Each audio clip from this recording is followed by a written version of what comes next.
Bom dia a todos. Vamos dar início então ao nosso webinar de hoje, né? Agradeço desde já a presença de todos os ouvintes, né, que estão nos acompanhando aqui nesse webinar.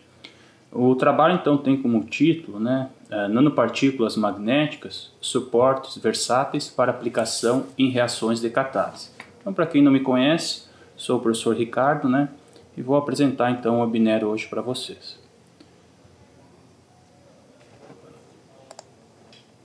Bom, inicialmente eu gostaria de falar um pouquinho sobre catálise heterogênea, né, comparativo também com a catálise homogênea, né.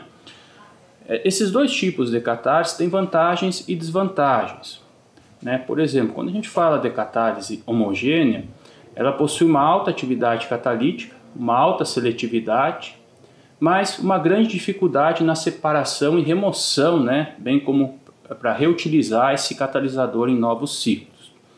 Então a catálise heterogênea vem no encontro, né, de suprir essas deficiências. Contudo, né, em virtude da sua menor área superficial e muitas vezes os sítios ativos não estão totalmente disponíveis, né, para a reação, ela leva uma menor atividade catalítica.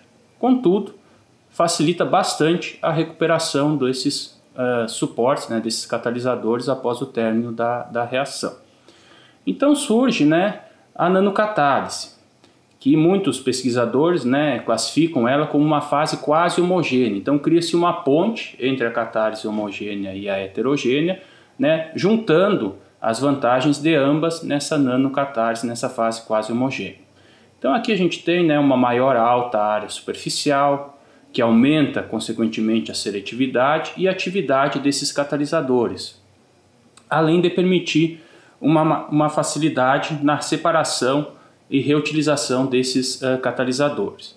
Fácil separação assim até certo ponto, porque devido ao tamanho nano desses suportes, muitas vezes, por exemplo, se o catalisador não é magnético, é necessário centrifugar ou até muitas vezes utilizar ultracentrífugas para conseguir, né, separar corretamente as nanopartículas. E o magnético, né, apenas a atração de um ímã, a gente consegue eficientemente recuperar todo o material. Bom, o termo nanopartícula é normalmente utilizado para descrever estruturas nanométricas, nas quais pelo menos uma de suas fases tem uma ou mais dimensões, seja o comprimento, largura ou espessura, na faixa de tamanho nanométrico, que vai de 1, né, até 100 nanômetros. Então aqui estaria compreendido essas nanopartículas. E só a título de exemplificação, né, de curiosidade, uma nanopartícula esférica com um diâmetro de aproximadamente 10 nanômetros, ela possui uma área superficial de aproximadamente 600 metros quadrados por centímetros cúbicos, que é uma área bastante grande, comparada inclusive a muitos catalisadores mesoporosos, né, utilizados no suporte de catalisadores homogêneos. Bom, quais são as vantagens então que a gente poderia elencar em cima dessas nanopartículas magnéticas, né? É um material bastante robusto, de baixo custo, que pode ser facilmente preparado, né, nos laboratórios, e atende então, né, do ponto de vista uma demanda ecológica e econômica. Como eu já mencionei, né, ela evita processos trabalhosos e caros para a separação dos catalisadores ao término da reação, permitindo assim uma fácil e rápida recuperação do mesmo pela simples aplicação de um campo magnético externo. Então, quando a gente fala de um catalisador homogêneo, a gente tem algumas possibilidades de recuperação do mesmo, seja através de uma purificação por coluna, onde o objetivo não vai ser só em si separar o produto final, mas sim também separar e recuperar o catalisador homogêneo, o que, né, é um processo bastante dispendioso, vai levar à geração de maior quantidade de resíduo, né, solventes e sílica. Esse catalisador homogêneo, se ele for passivo de precipitação no meio, pode ser feita uma filtração ou mesmo uma evaporação.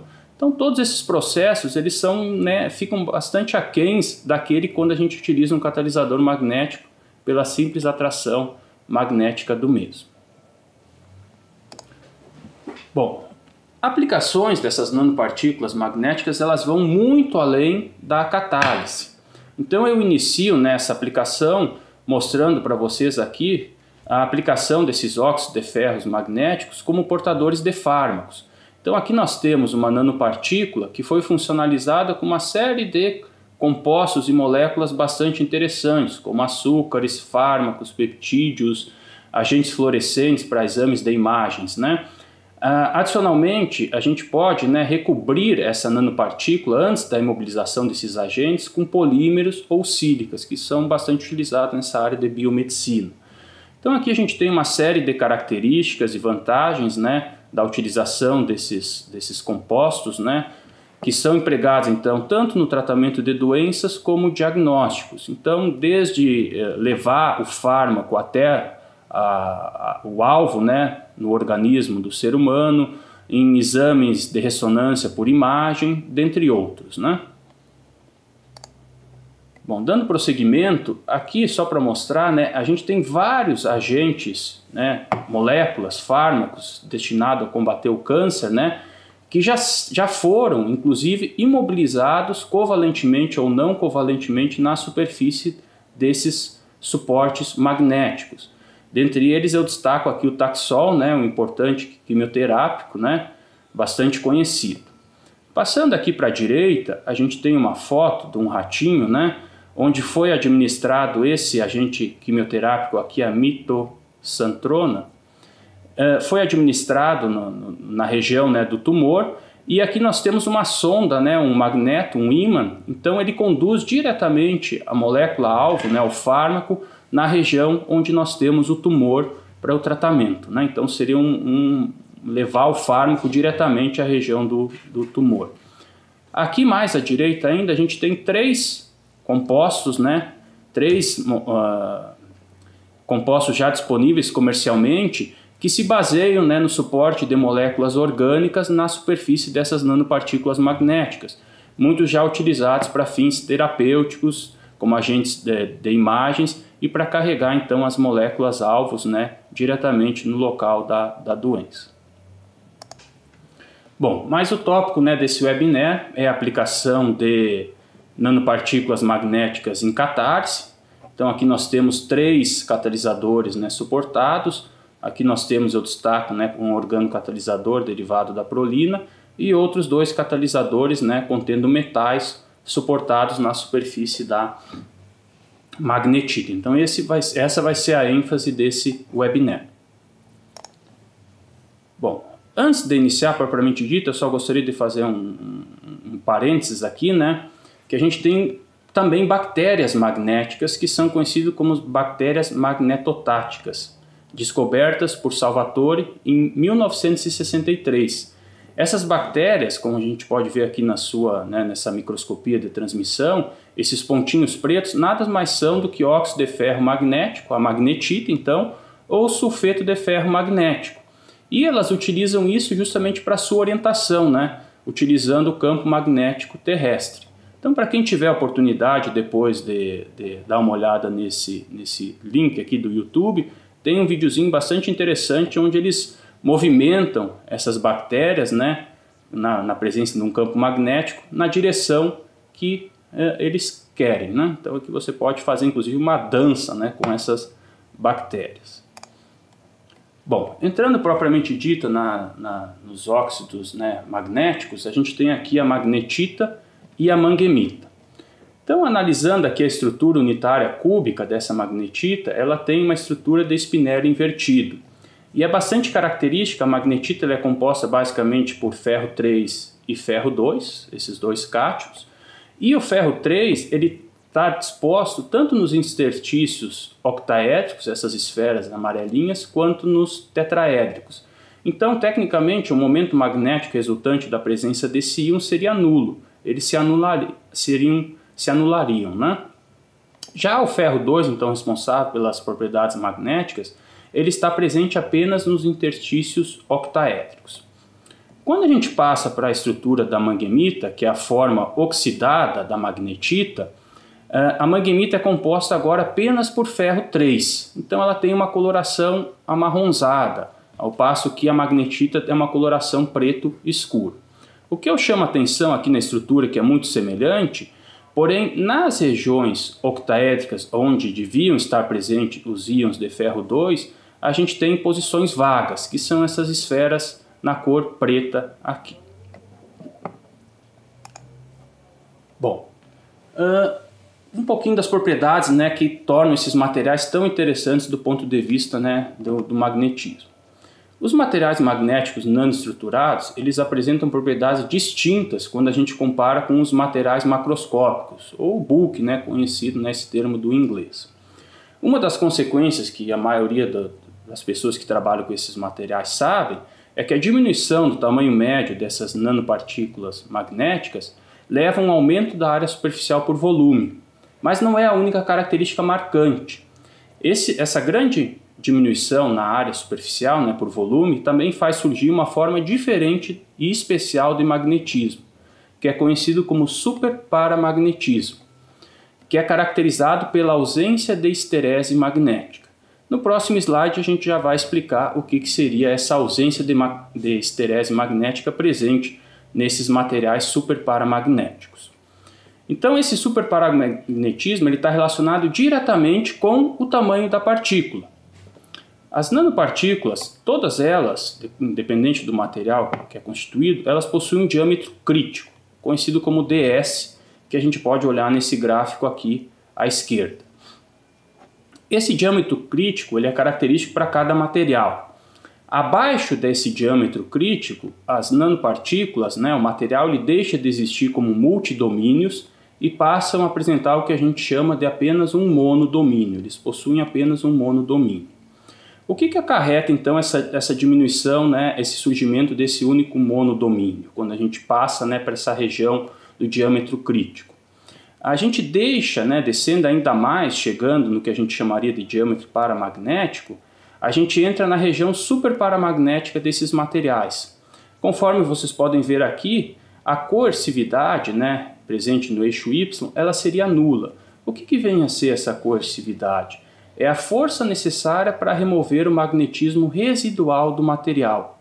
Então, se o material, né, tem uma coercividade nula e uma remanência magnética ou uma memória magnética também nula, isso significa que após a remoção do campo magnético, esse material não encontra-se magnetizado, né? Ele não tem uma memória magnética.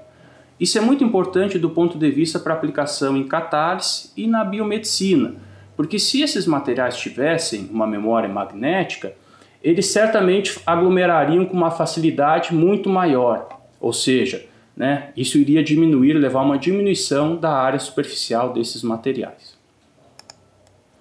Aqui então a gente tem as curvas, né, de magnetização, a gente vai falar um pouquinho daquela curva de esterese, né? Então em A gente tem a curva de esterese para materiais macroscópicos. Então se a gente partir aqui desse ponto central, nessa linha pontilhada, a gente tem um material não magnetizado. Quando ele é colocado na presença de um campo magnético, rapidamente ele, né, se torna magnetizado e ele chega a um máximo de magnetização, que a gente chamaria de magnetização de saturação. Quando o campo magnético é removido, ele não retorna para uma magnetização nula. Ele passa a ter uma magnetização remanescente ou uma memória magnética. Ele passa a apresentar uma magnetização residual. Bom, como é que eu removo essa magnetização residual? Eu tenho que aplicar uma força com o mesmo valor, né, de magnetização no sentido oposto, que é conhecido então como coercividade, essa força coercitiva. Eu aplico essa força, o material passa a apresentar novamente a magnetização no sentido oposto, passa a ter uma magnetização de saturação. Quando eu removo novamente o campo magnético, essa força magnética não é nula, passamos a ter novamente uma magnetização remanescente, ou seja, a gente tem o fechamento da curva. Então não é possível mais reduzir a magnetização a zero. Ao passo que materiais superparamagnéticos têm um comportamento completamente diferente, eles não apresentam essa curva de esterese da forma que a gente viu anteriormente. Aqui nós temos o material não magnetizado, ao ser aplicado um campo magnético a gente chega no máximo de saturação magnética. Quando eu removo esse campo magnético, novamente a gente chega a uma magnetização remanescente igual a zero, é nula. A gente não tem então que aplicar uma força coercitiva, né, para remover essa magnetização residual. Ao passo que, se eu aplico o campo no sentido oposto, eu chego novamente na magnetização máxima do material, mas removendo, a magnetização novamente é nula. Então isso seria um comportamento, né, de um material super paramagnético, não exibindo aquela curva de esterese como presente nos materiais macroscópicos. Bom, existem diversos métodos de preparação, né, para a obtenção de nanopartículas magnéticas. A gente vai focar aqui basicamente, né, na magnetita, que pode ser obtida tanto por coprecipitação, decomposição térmica ou método solvotérmico. Cada um deles tem vantagens e desvantagens. Eu gostaria só de chamar atenção aqui para algumas delas, né? A coprecipitação é de baixo custo, condições brandas, mas ela tem um controle muito pobre na morfologia do material. Na maioria das vezes é difícil obter nanopartículas monodispersas. Ao passo que quando você passa para a decomposição térmica, a gente tem uma dispersão, né, dessas nanopartículas muito boa. Observe-se aqui que a gente não tem aglomeração nenhuma e também permite obter nanopartículas bastante pequenas, né? Quando a gente vai para o método solvotérmico, que necessita de altas pressões e temperaturas, né, temos que utilizar uma autoclave para a obtenção, essa seria uma desvantagem, mas a gente também tem nanopartículas bastante dispersas, que são conhecidas como microesferas. Até por a gente ter a formação dessas microesferas, a gente então tem um material com maior tamanho. Então a gente vai falar um pouquinho de cada um desses três métodos importantes, né, na forma de obtenção. Aqui a gente tem então o método de coprecipitação em meio aquoso. Basicamente ele se baseia, né, na coprecipitação de ferro 2 e ferro 3, na presença de um meio aquoso com base, né, controlando essa estequiometria, né, essa relação de 2:1 do ferro 3 e ferro 2, e o precursor geralmente utilizado são sulfatos, cloretos ou nitratos. E é importante ter bem em mente que a gente tem que controlar uma série de fatores experimentais para tentar aumentar, né, a dispersão e não ter alguma coisa como desse tipo aqui, né, nanopartículas aglomeradas nesse sentido. Para que eu tenho que utilizar um gás inerte, né? Muitos dos protocolos não usam, mas os mais recentes têm empregado, inclusive a desgasificação do solvente aquoso empregado, né? Porque a magnetita ela se oxida muito facilmente na manguemita, né? Na presença de oxigênio, né? Então a gente utiliza um gás inerte para tentar evitar isso. E uma característica das nanopartículas obtidas por esse método é a presença de hidroxilas livres na superfície que permite dispersar em meio aquoso. Então do ponto de vista da biomedicina, né, aplicações médicas, isso é bastante interessante. Aqui nós temos o método solvotérmico. Nesse método, né, realizado controlando essa temperatura no autoclave, num sistema fechado, a fim de alcançar a saturação e permitir então a precipitação e crescimento dos cristais. Eu não vou falar de cada uma dessas etapas das reações aqui mostradas para vocês. Eu gostaria de ressaltar a importância de cada um dos reagentes empregados. Então aqui a gente emprega apenas um precursor, é o cloreto férrico, né, ferro 3. Então eu preciso de algum reagente que no meio reacional leve à formação de ferro 2, ou seja, reduz esse ferro 3 a ferro 2 in situ. Então para isso a gente utiliza o etileno glicol, que nessa etapa aqui, conforme vocês podem ver, ele é oxidado e leva então, na presença de um meio básico, à formação de ferro 2. Qual é a importância do citrato trissódio? Ele é aquele agente que vai permitir a formação das microesferas. Conforme vocês podem ver aqui, a gente tem uma única nanopartícula de magnetita, essas linhazinhas aqui são o citrato, então a gente vai tendo a formação de microesferas. Até por isso que quando a gente olha aqui nas microscopias de transmissão, ela tem essa aparência, né, bem diferente das outras nanopartículas, né, obtidas pelos demais métodos. E são bem maiores, né, porque o citrato faz a coesão, né, dessas nanopartículas individuais formando as microesferas. E por fim, a gente tem o método da decomposição térmica, que não é um método aquoso, né, como da coprecipitação, mas ele baseia-se, né, na pirólise a altas temperaturas de precursores, né, organometálicos à base de ferro.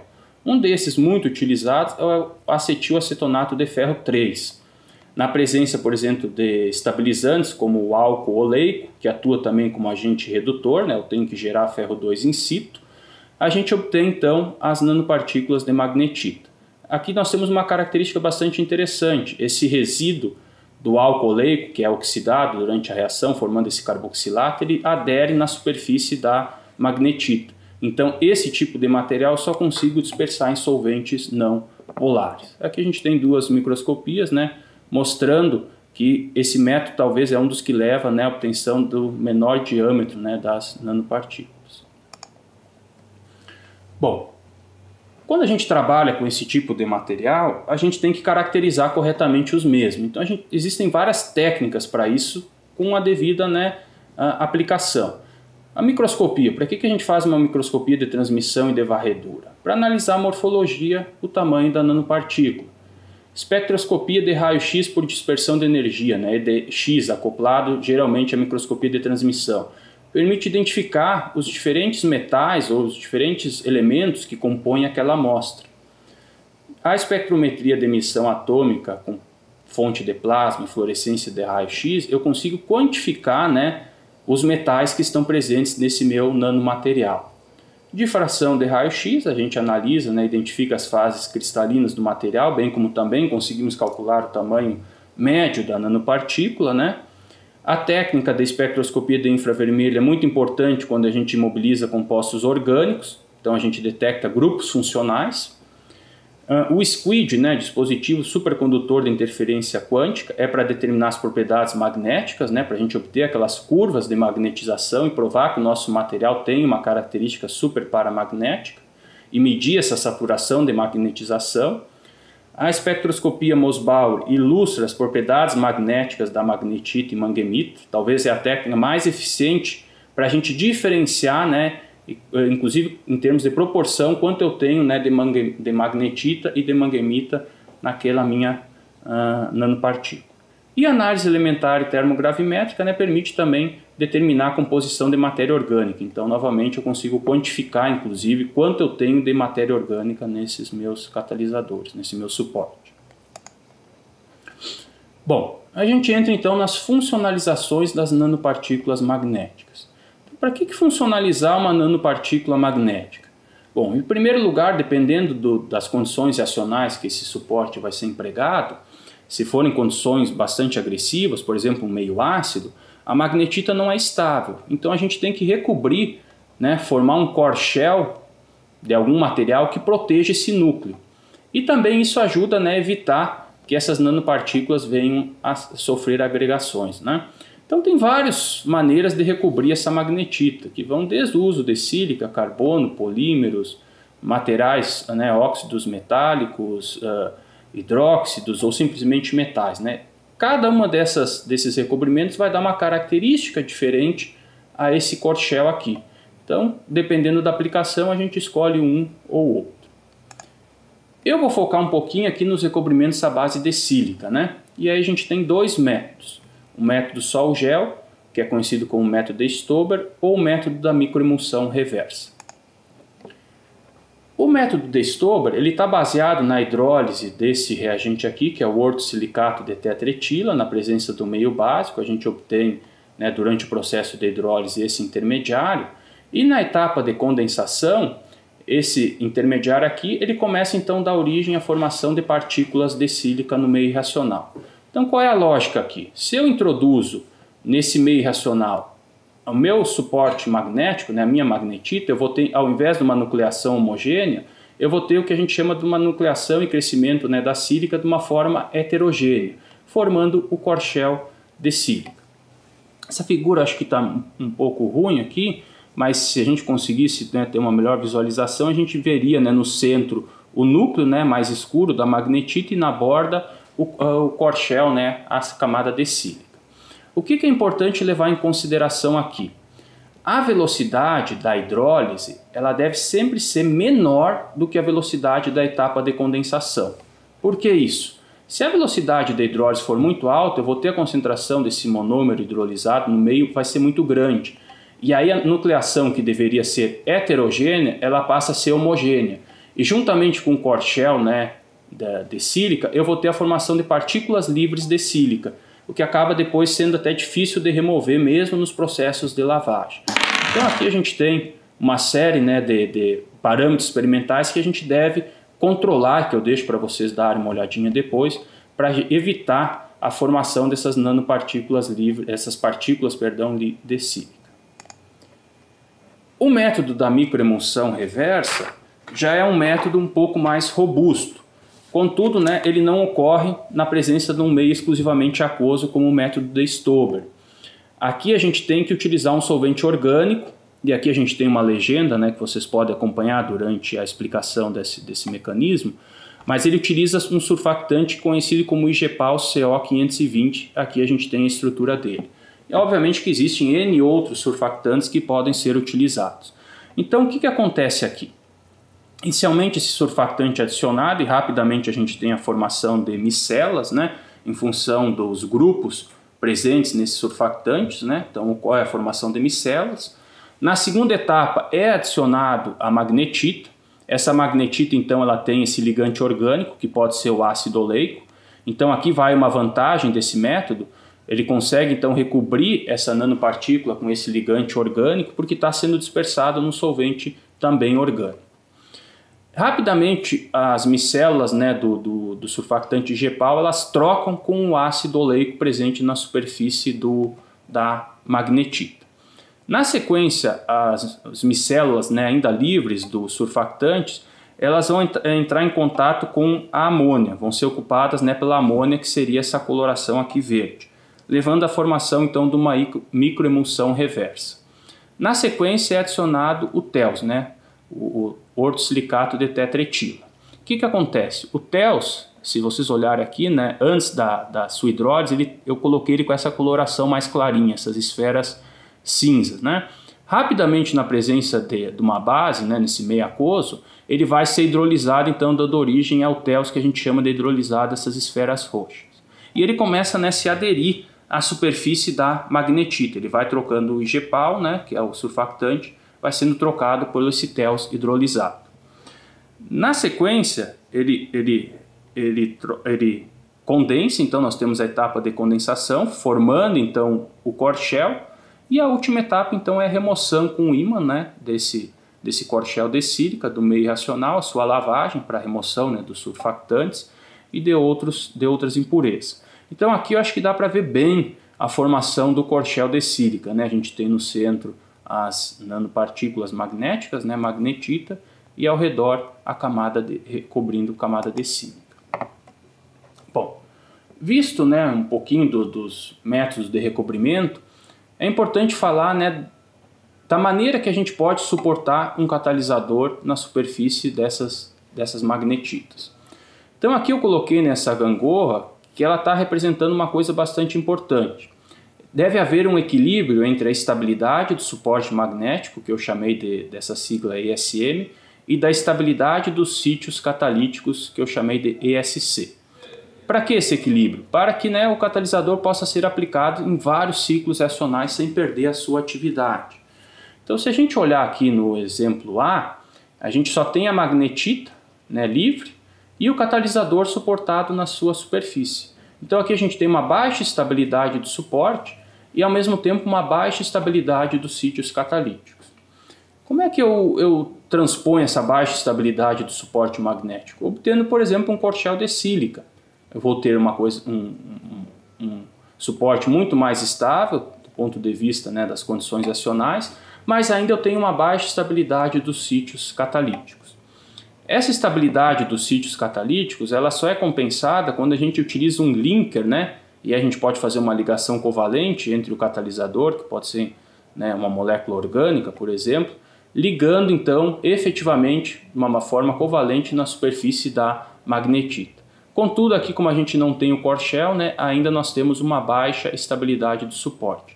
Então em D a gente teria, né, o ideal. É óbvio que não existe um melhor do que o outro. Ele dependerá muito das condições acionais, né, que vocês irão aplicar. Às vezes o mais simples, que demanda menos trabalho, né, na sua preparação, ele pode ser tão eficiente quanto aquele mais complexo. Então vai depender muito das condições do meio reacional. E aí a gente vai entrar agora então, né, feita essa revisão, a gente vai entrar um pouquinho então em alguns exemplos de aplicação, né? Eu trago esse primeiro exemplo de aplicação em catálise, né, onde derivados da tiureia, né, foram suportados num corchel de sílica, né, magnético. Então a gente tem a magnetita. Esses dois foram os linkers utilizados para fazer então a ponte entre o organocatalisador e o suporte magnético. Esse catalisador, então, organocatalisador, ele foi empregado na reação de Diels-Alder, de demanda inversa, né, uma reação enantioseletiva, entre esse dieno aqui, então o lumo, e essa azolactona, né, esse dienófilo. Dependendo da natureza do X, se carbono ou nitrogênio, a reação pode seguir dois caminhos. Se nós tivermos carbono, a gente tem uma clivagem nessa ligação carbono-oxigênio, através de uma retro-hemicetalização, levando à formação do produto 5. Se X for N, a gente tem, né, a clivagem da ligação carbono-nitrogênio através de uma retro-aminalização, levando à formação do produto 6.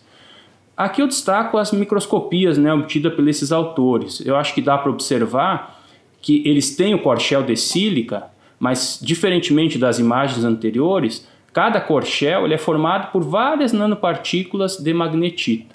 Então não é um único corchel com uma única, né, nanopartícula magnética. Como condição ótima, né, para essa reação e o melhor catalisador empregado, né, foi o catalisador 1E, então oriundo desse linker aqui está a molécula, né? Então, na presença do solvente éter-etílico, foi possível obter 98% de rendimento com 99% de excesso enantiomérico. Esse catalisador ele foi aplicado após 10 ciclos reacionais, sem grandes perdas na sua atividade, e aqui a morfologia, né, dessa microscopia comprova que não houve alteração na morfologia do catalisador. Aqui nós temos o escopo reacional, então foi possível empregar diferentes grupos presentes no anel aromático, né, do dieno, grupos retiradores, grupos doadores, inclusive heterociclos. A reação se processou com bons rendimentos e bons excessos enantioméricos. E aqui está o exemplo, né, o único exemplo feito com dieno contendo um nitrogênio, né, levando após a reação a retro-hemiaminilazação, levando à formação do produto 6, que teve sua estereoquímica então confirmada por análise de um raio-x de monocristal. Aqui nós temos um outro exemplo bastante interessante, né, que se baseia no emprego de organocatalisadores de Macmillan de primeira geração. Eles foram então suportados tanto na magnetita quanto nesta resina aqui. E o linker utilizado foi o triazol, que é bastante empregado, né, para fazer a ponte entre as nanopartículas e a molécula orgânica. Esse catalisador então ele foi aplicado numa reação de alquilação de Friedel-Crafts, né, na reação entre piróis substituídos com aldeídos alfa-beta insaturados. Aqui nós temos o processo de síntese. Basicamente a gente tem a incorporação do ligante contendo a azida, né, desse linker contendo a azida na superfície da nanopartícula.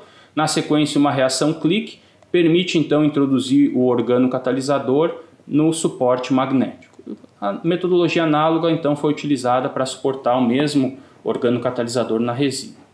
Essas são imagens exclusivamente do catalisador magnético, né? Mostra a dispersão, né? A microscopia de transmissão. Aqui a gente tem o tamanho médio das nanopartículas, né? Antes e depois de suportar a molécula orgânica, né? O catalisador. Bom, de maneira geral, há uma coisa bastante interessante aqui.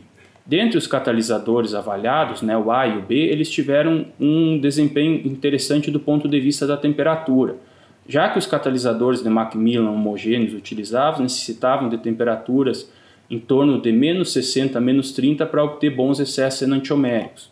Nesse caso, o catalisador A levou a bons excessos enantioméricos à temperatura ambiente, enquanto o catalisador B, suportado na resina, necessitou de uma temperatura um pouquinho menor, 0 graus.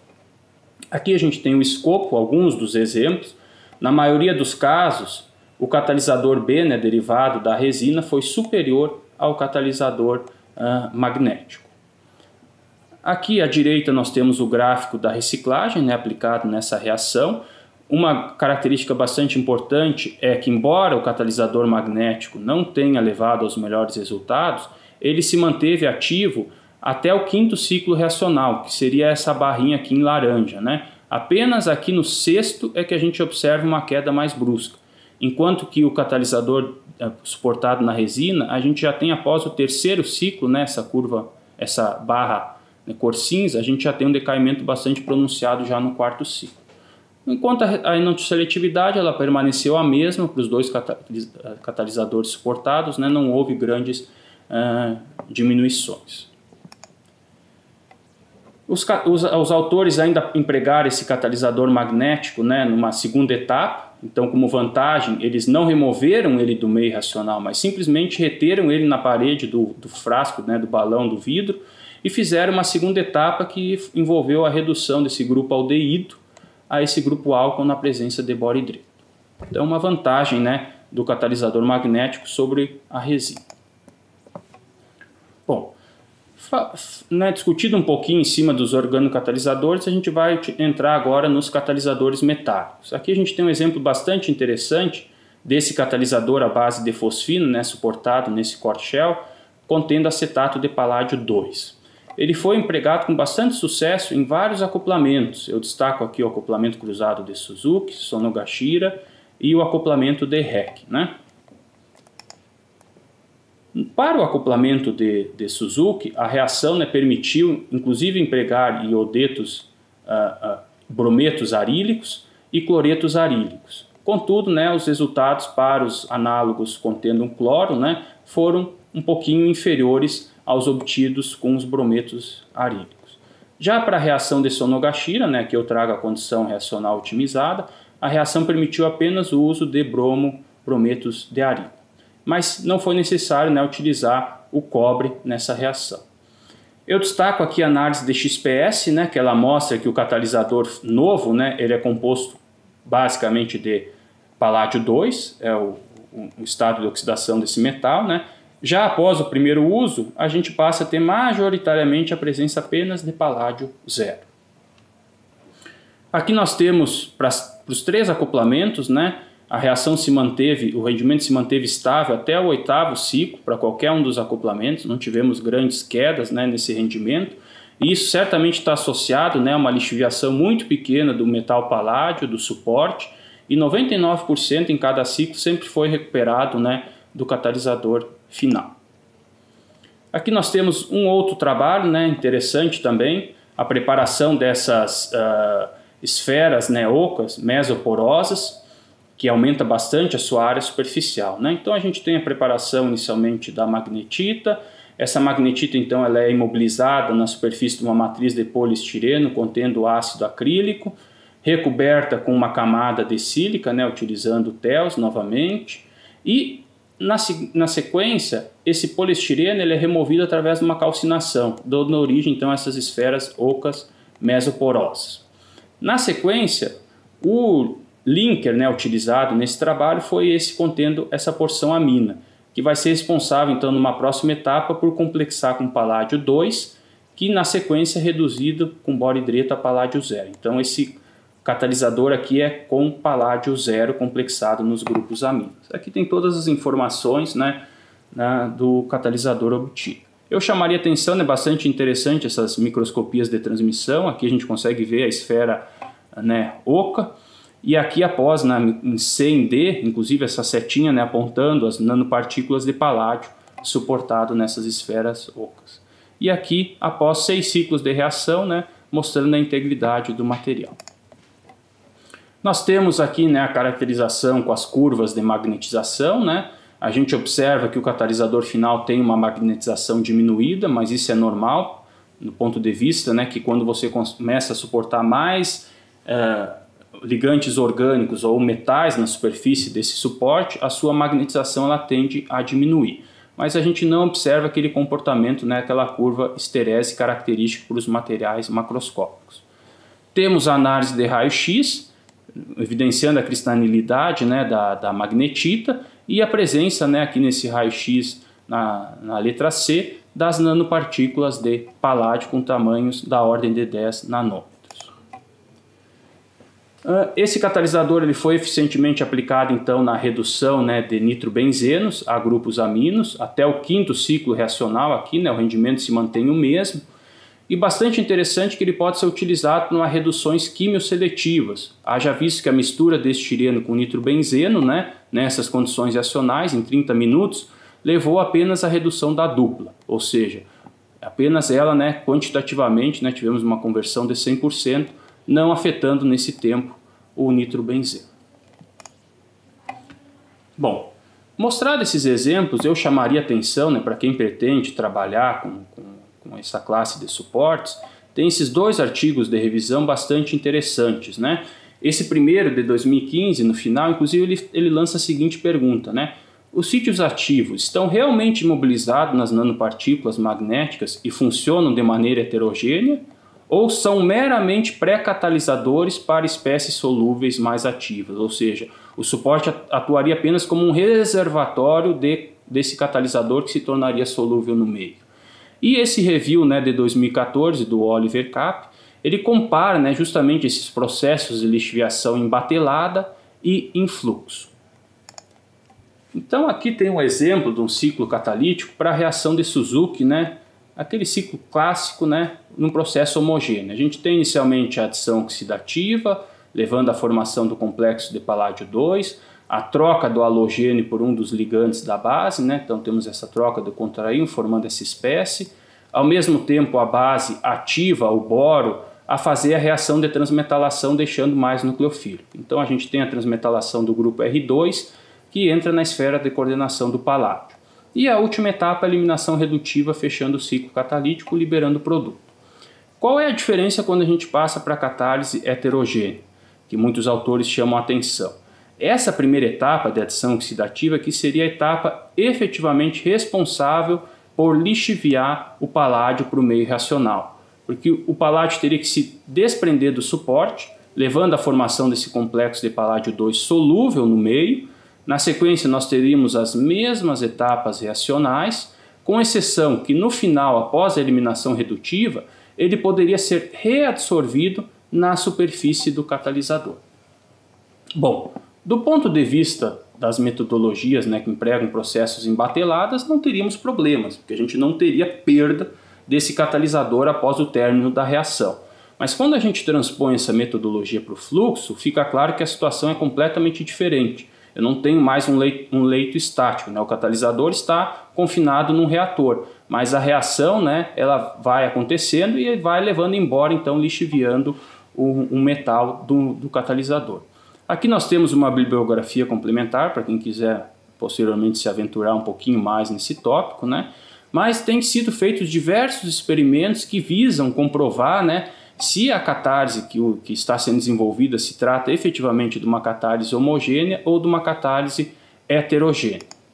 Então, dentre os testes mais utilizados, tem-se a filtração a quente. No que se baseia esse teste? Ele se baseia que num determinado tempo X, o catalisador ele é removido da reação. Se a atividade cessasse, né, não houvesse mais conversão de reagente em produto, e seria um bom indicativo de que a catálise estaria passando pelo método, né, de catálise heterogênea. Porém, só essa análise ela pode levar a um falso positivo, porque se o catalisador após a remoção ele tiver já se redepositado no suporte, ainda assim eu não vou ter atividade do mesmo e isso não então caracterizaria efetivamente a catálise heterogênea. Na pior das hipóteses, eu só consigo dizer que eu tenho uma maneira eficiente de recuperar o meu catalisador após o ciclo. Então, que outros testes podem comprovar, né, diferenciar a catálise heterogênea da homogênea? A presença, né, a utilização de scavengers, né, que podem complexar com metal. Se eu adiciono esses scavengers esse reagente de enxofre suportado numa matriz de sílica ou essa poli-4-vinilpiridina, após serem adicionados, a atividade do catalisador cessa, é um grande indicativo que aquele catalisador estava solúvel no meio, portanto eu tinha uma catálise homogênea. Outro teste bastante interessante é o teste conhecido como em 3 fases distintas, que consiste em suportar um dos reagentes, nesse caso o iodo areno, né, suportado numa matriz aqui. O catalisador também se encontra suportado e um dos reagentes, nesse caso o ácido fenilborônico, ele fica livre em solução. Se a reação estivesse processando, né, com a formação do produto de acoplamento, significa que o paládio teve que necessariamente se lixiviar do meio reacional para reagir com essa espécie suportada. Então, efetivamente, eu tenho uma catálise homogênea e não heterogênea. Nesse caso, a falta de atividade, né, a não obtenção do produto, caracterizaria então a não lixiviação desse paládio e por si só então a presença da catálise heterogênea. Esse slide é mais a título de curiosidade, né? Esse método então foi aplicado, né? Os 3 testes nesse trabalho, embora a gente tenha que ter cuidado, né? Porque o scavenger utilizado aqui foi um reagente à base de mercúrio, né? E essa referência aqui cita que esse reagente ele envenena, né? Tanto o catalisador heterogêneo quanto o homogêneo. Então tem que se cuidar corretamente, né? Quais são os sequestradores de metais que vão ser utilizados, né? Por fim, eu gostaria de mostrar esse último trabalho, né? Onde foram preparados esses ligantes quirais à base, né, dessas oxazolinas. Então, a rota de síntese ela segue o mesmo protocolo já mostrado nos trabalhos anteriormente. Eu só chamaria atenção para essa etapa aqui, que visa, né, proteger as hidroxilas livres na presença de um éter de silício, né, empregando este reagente aqui. Isso vai evitar, né, que essas hidroxilas livres se complexariem com o metal cobre que vai ser utilizado. Então vai deixar livre para que a oxazolina, esses 2 nitrogênios sp2 se complexem com cobre e faça, né, a reação de resolução cinética desses dióis de maneira enantioseletiva, né? Ou seja, aqui nós poderíamos caminhar por um caminho não catalisado se o cobre se aderisse nessas hidroxilas.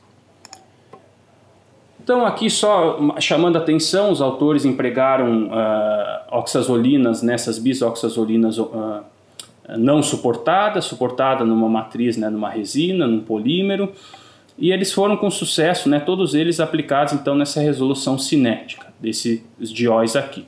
O catalisador mais efetivo foi o 11.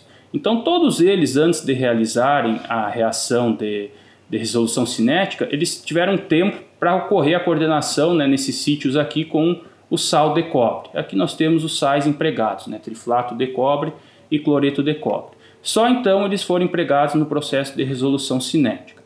E o melhor resultado então foi obtido 46%, né, para o ligante, o catalisador 11, com 94% de excesso enantiomérico.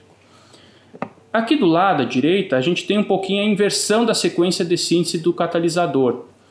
Primeiro foi feito o suporte do sal de cobre, né, na oxazolina. E por último, a inserção dessa oxazolina já contendo o sal de cobre na superfície, né, utilizando o triazol como linker na superfície da nanopartícula magnética.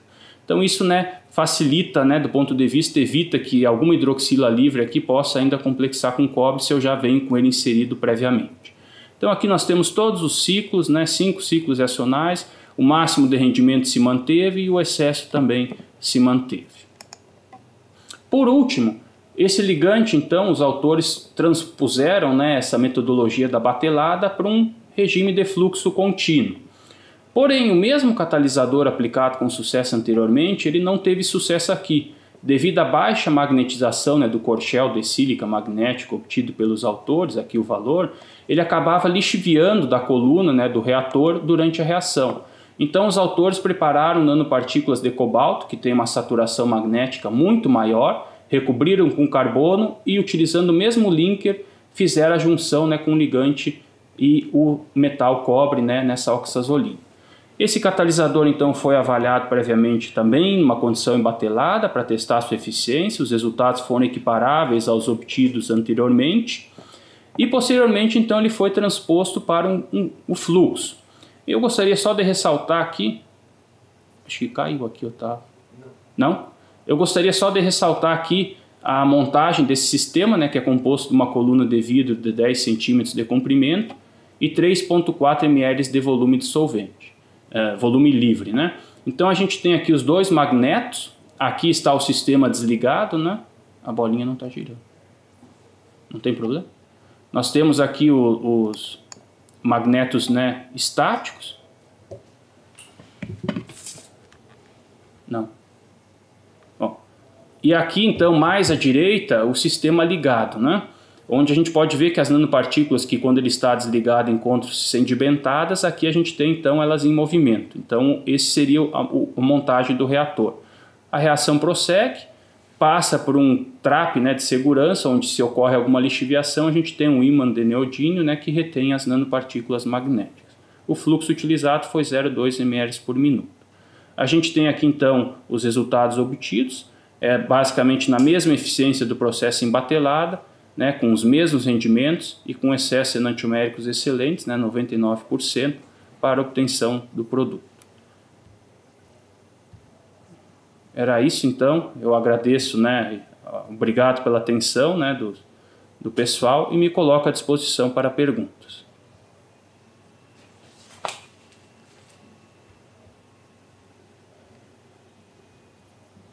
Arlene, eu acredito assim que os métodos um método talvez mais indicado para ter uma boa reprodutibilidade seria o método de decomposição térmica.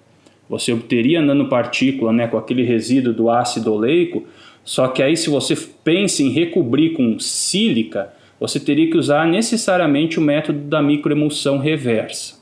Se o objetivo não for obter o corchel recobrindo com sílica, o método da decomposição térmica fica um pouco, né, difícil, porque você teria que procurar alguma metodologia que necessariamente removesse, antes de suportar, né, a molécula ou o metal de vocês, possibilitasse a remoção dessa matéria orgânica, né, desse ácido oleico que acaba ficando na superfície. Mas assim, eu tenho visto assim, decomposição térmica e o método da microemulsão reversa para a formação do corchel seria o mais indicado. Bom, se ninguém tem mais perguntas, né, eu agradeço a atenção mais uma vez de todos e a gente finaliza esse webinar. Obrigado mais uma vez.